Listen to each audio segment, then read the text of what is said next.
Welcome to this tutorial. In this video, we are going to take a look at the details view of the billed invoice in the collector application of KEBS.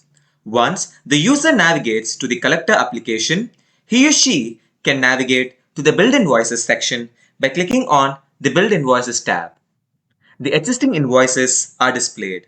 The details view of any invoice can be viewed by simply clicking on it. Under Invoice Info section, all the particulars of the invoice are displayed.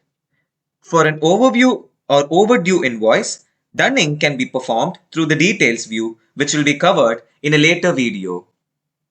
The generated invoice can be viewed and downloaded by clicking on the View Invoice button.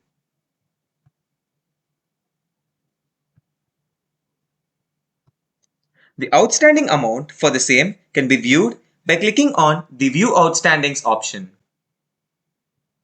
Finally, comments can be added along with context and tagging the stakeholders by clicking on the comments option.